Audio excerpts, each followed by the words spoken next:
Hello beauties, ఎలా ఉన్నారు మీరందరూ? నేనైతే చాలా బాగున్నాను. మీరందరూ కూడా బాగుండాలని మనస్ఫూర్తిగా కోరుకుంటున్నాను.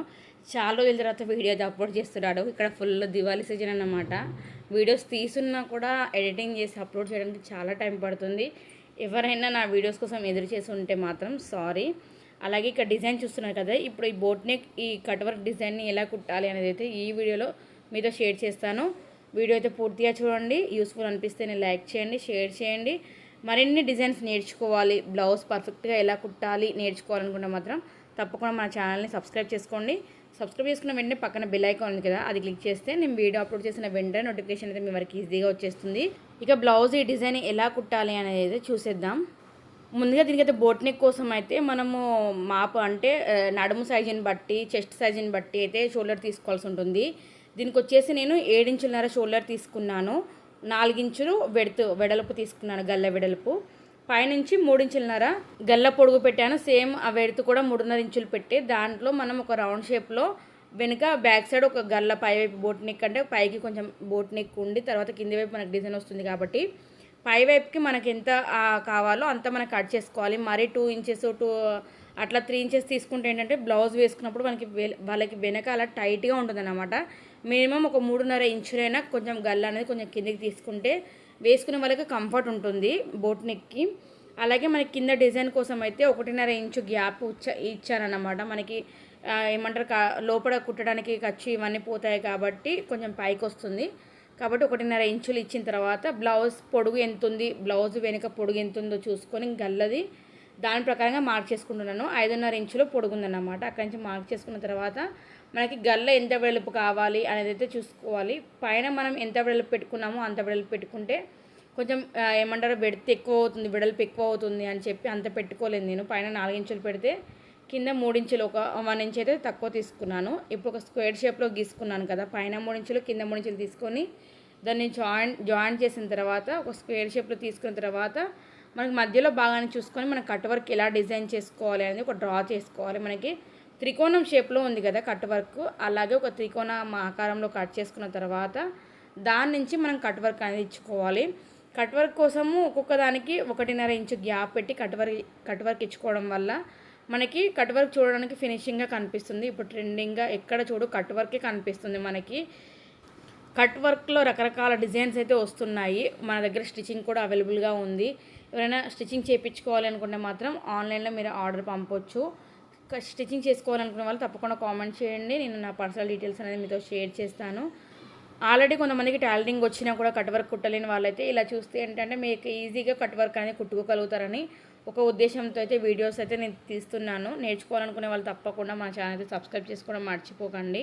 ఇక కట్ వర్క్ కట్ చేసుకున్న తర్వాత మనం ఏ షేప్లో అయితే కట్ చేసుకున్నామో ఆ షేప్లోనే కట్ వర్క్ని కూడా కట్ చేసుకోవాలి. యాక్చువల్లీ నేను లోపల కేన్వాస్ వేద్దాం అనుకున్నాను, కానీ మనకి మెయిన్ ఫ్యాబ్రిక్ ఏదైతే ఉందో అది చాలా కొంచెం కడకు ఏమంటారు మందంగా ఉందన్నమాట బట్ట. మనము కుట్టేసి దాన్ని వెనుక వైపు తిప్పితే నార్మల్గా మంచిగా ఫినిషింగ్గా కూర్చునేలానే అనిపించింది. ఇక ఎందుకులే మరి కేన్వాస్ అని చెప్పి అయితే కేన్వాస్ అయితే వేయట్లేదు. కొంతమంది కేన్వాస్ లేని వాళ్ళు అయ్యో ఇప్పుడు మా దగ్గర కేన్వాస్ లేకుంటే కట్ వర్క్ కుట్టుకోలేమా అని అనుకుంటారు, కానీ కేన్వాస్ లేకున్నా కూడా మనం కట్ వర్క్ కుట్టుకోవచ్చు. దీనికి పైపింగ్ వేయడం వల్ల కేన్వాస్ యూజ్ కాదు. అలాగే మనకి మందం బట్టున్నా కూడా కేన్వాస్ అవసరం లేకుండానే మనం కుట్టుకోవచ్చు అన్నమాట. ఇప్పుడు కటింగ్ అయితే అయిపోయింది. ఇప్పుడు మెయిన్ ఫ్యాబ్రిక్ ఏదైతే ఉంటుందో అది మన వైపు తిప్పుకొని దాని మీద నుంచి వెళ్ళి మనం లైనింగ్ క్లాత్ అనేది వేసుకోవాలన్నమాట. వేసుకొని అటు ఇటు కదలకుండా పిన్స్ పెట్టుకోవాలి. అలాగే ఆ డిజైన్ ఏదైతే ఉందో అది మధ్యలోకి వస్తుందా లేదా అనేది 1కి 10 సార్లు చెక్ చేసుకోవాలి. ఎందుకంటే డిజైన్ కుట్టిన తర్వాత వంకర పోవడం జరుగుతూ ఉంటుంది, అటువైపు ఇటువైపు వెళ్ళడం జరుగుతుంది కాబట్టి మధ్యలోకి ఉందా లేదా అని కరెక్ట్ చెక్ చేసుకొని పిన్స్ పెట్టుకొని అయితే కుట్టుకోవాలి. బ్లౌజ్లో పెటర్న్ బ్లౌజులలో కష్టమైన డిజైన్ ఏదైనా ఉంది అంటే అది మాత్రం కట్ వర్క్ అని చెప్పొచ్చు. మెడలు మొత్తం పోతాయి. అది ఎంత కట్ వర్క్ మనం ఎంత రౌండ్గా తీస్తే అంత ఫినిషింగ్గా ఉంటుంది కాబట్టి రౌండ్ రావడానికి ఎంత స్లోగా కుట్టాలో ఒక టైలర్స్కి మాత్రమే తెలుసు అన్నమాట. అందుకే ఎక్కువగా కట్ వర్క్స్కే మనకి ప్రైజెస్ ఎక్కువ చెప్తూ ఉంటారు టైలర్స్. నెమ్మదిగా పాదాన్ని అటు ఇటు జరుపుకుంటూ కుట్టాలి. ఆల్రెడీ నేను 1.5 స్పీడ్లో పెట్టాను కాబట్టి ఈ మాత్రం మీకు స్లోగా కనిపిస్తుంది.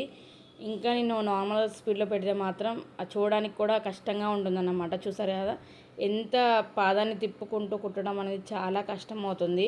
క్లాత్ని ఎప్పుడు కూడా గుంజకూడదు. రౌండ్ షేప్లో ఎలా ఉందో అలానే పాదాన్ని తిప్పుకుంటూ సూదిని లోపల వైపు పెట్టి పాదాన్ని తిప్పుకుంటూ క్లాత్ని తిప్పుకుంటూనే కుట్టాలన్నమాట. చూస్తే మీకు అర్థమవుతుంది అని చూపిస్తున్నాను. మరీ లెంత్ ఎక్కువ అవుతుంది కాబట్టి ఇక్కడితో అయితే కట్ చేస్తున్నాను. కట్ వర్క్ షేప్లో కుట్టుకున్న తర్వాత కట్ వర్క్ షేప్లోనే మనం నెమ్మదిగా కట్ చేసుకోవాలి. క్లాత్ అటు ఇటు జరగకుండా చూసుకోవడానికి చాలా జాగ్రత్తగా ఉండాలి. మధ్యలో ఉంది కాబట్టి డిజైన్ మనకి క్లాత్ అటు ఇటు ఎక్కువ కట్ కాకుండా చూసుకోవాలి. అలాగే ఇలా కట్ చేసుకున్న తర్వాత కట్స్ కూడా పెట్టుకోవాలి. ఎక్కడైతే మనకి గోల్ షేప్ ఉందో అక్కడ కట్స్ పెట్టుకోవడం వల్ల మనకి పర్ఫెక్ట్గా ఫినిషింగ్ అనేది వస్తుందన్నమాట. ఇంకా మన ఛానల్ అయితే చాలా ట్రెండింగ్ డిజైన్స్ ఎలా స్టిచ్ చేయాలి ఈజీ వేలో అనేది అయితే చూపించాను. ఒకవేళ మన ఛానల్ ఎవరైనా కొత్తగా చూస్తుంటే మాత్రం ఒకసారి తప్పకుండా మన ఛానల్ని చెక్ చేయండి. మీకు చెక్ చేయడం వల్ల మీకు తప్పకుండా యూజ్ అవుతుంది. టైలరింగ్ నేర్చుకోవాలి, ఆల్రెడీ టైలరింగ్ వచ్చిన వాళ్ళకైతే తప్పకుండా యూజ్ అవుతుందన్నమాట. ఎందుకంటే ఇంట్లో ఉన్న కొంతమంది లేడీస్ కూడా అయ్యో టైలరింగ్ వస్తే బాగుండు, మా మట్టుకు మేమైనా కుట్టుకోగలుగుతాము అనే ఆలోచన ప్రతి ఒక్క లేడీస్కి ఉంటుంది. కాబట్టి వాళ్ళ ఇంట్లో వాళ్ళ మట్టుకైనా వాళ్ళు కుట్టుకోగలుగుతారు అనే ఒక ఉద్దేశంతో అయితే నేను వీడియోస్ అప్లోడ్ చేస్తున్నాను. వాళ్ళు నేర్చుకోవాలి అనే ఆలోచన మాత్రం తప్పకుండా మన ఛానల్ని విజిట్ చేసి చూడండి. మీకు యూజ్ అయ్యే వీడియోస్ అయితే చాలా ఉంటాయి. ఇక కట్స్ పెట్టుకున్న తర్వాత అయితే మనకి క్లాత్ని లోపల వైపు ఎక్కడైతే మనం మధ్యలోకి కట్ చేసామో అక్కడి నుంచి క్లాత్ని తిప్పుకోవాలన్నమాట. అలా తిప్పుకోవడం వల్ల ఏంటంటే మనకి మెయిన్ ఫ్యాబ్రిక్ వైపు పైకి వస్తుంది. అంటే సీదా సైడ్ వస్తుంది. సీదా ఏమంటారు, మాది ఏమంటారు మెయిన్ సైడ్ వస్తుంది అన్నమాట. అలాగే కట్ వర్క్స్ ఎక్కడెక్కడ ఉన్నాయని దాన్ని చేయితోటి కొంచెం బయటికి బాగా అనుకొని మనము ఐరన్ చేయడం వల్ల ఏంటంటే ఇంకా ఫినిషింగ్ బాగా కనిపిస్తుంది. పైన కుట్టు వేయడం వల్ల ఏంటంటే కొంచెం మూలల దగ్గర ముడతొచ్చినట్టు కనిపిస్తుంది. కానీ ఐరన్ చేయడం వల్ల ఏంటంటే ఫినిషింగ్ బాగా వస్తుంది. మన కట్ వర్క్ కుట్టుకునే పద్ధతిలోనే ఉంటుంది. గోల్ షేప్ ఎలా రావాలి అనేది మనం కొంచెం అటు ఇటు పైన కూడా గోల్ షేప్ రాకుండా త్రికోణం షేప్లో వస్తుంది అన్నమాట. కొంచెం చూడడానికి బాగా కనిపించదు. చూసారా, లోపలి క్లాత్ వెళ్తున్నా కూడా కొంచెం బయటికి అనుకుంటూ నేనైతే సెట్ చేస్తున్నాను కట్ వర్క్ని. ఆల్రెడీ కొంచెం అటు ఇటు పోయింది, చూస్తే మీకు కనిపిస్తుంది కదా. పర్ఫెక్ట్ కట్ వర్క్ అటు సైడ్ వచ్చింది కానీ ఇటు సైడ్ రాలేదన్నమాట. అలా తీసిన తర్వాత నేనైతే ఐరన్ చేసుకొని వచ్చాను. చూడండి, ఇప్పుడు పర్ఫెక్ట్గా మనకి వెనుక వైపు ముందు వైపు కూడా ఫినిషింగ్గా కనిపిస్తుంది కదా. చాలా చూస్తుంటేనే బాగా అనిపిస్తుంది డిజైన్. ఇంకా వేసుకునే కస్టమర్ కూడా ఈ బ్లౌజ్ చూసి చాలా హ్యాపీగా ఫీల్ అయ్యారు.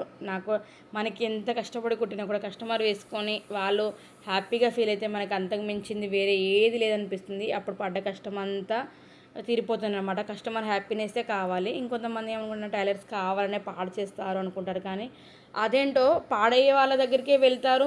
వాళ్ళు తక్కువ ప్రైస్ తీసుకుంటున్నారనో ఏదో ఒక రీజన్తో వాళ్ళకి ఇస్తారు. బ్లౌజులు పాడు చేశారు, టైలర్సే ఇంత అని మళ్ళీ టైలర్స్ మీద అలా వేస్తారు. కానీ ఏ టైలర్ అయినా కూడా కస్టమర్కి పర్ఫెక్ట్గా కుట్టి ఇవ్వాలని అనుకుంటుంది. వాళ్ళు ఎక్కువ ప్రైస్ ఇవ్వకున్నా కూడా బాగుంది అని అంటే మాత్రం అదే చాలా అనుకుంటుంది అనమాట. అప్పటి వరకు పడ్డ ఆ బ్లౌజ్ కోసం పడ్డ కష్టం అంతా వాళ్ళు మర్చిపోతారు. ఎంతమంది టైలర్స్ ఇలా అనుకుంటారో అనేది తప్పకుండా కామెంట్ చేయండి. డిజైన్ అయితే పూర్తయింది కదా, మీకు డిజైన్ ఎలా అనిపించింది ఏంటి అనేది కూడా కామెంట్ చేయండి. వీడియో నచ్చితే తప్పకుండా లైక్ చేయండి, షేర్ చేయండి. ఇలాంటి మరిన్ని వీడియోస్ కోసం మన ఛానల్ సబ్స్క్రైబ్ చేసుకోవడం మర్చిపోకండి. సబ్స్క్రైబ్ చేసుకున్న వెంటనే పక్కన బెల్ ఐకాన్ ఉంది కదా, అది క్లిక్ చేస్తే నేను వీడియో అప్లోడ్ చేసిన వెంటనే నోటిఫికేషన్ మీ వరకు ఈజీగా వచ్చేస్తుంది. Thank you for watching.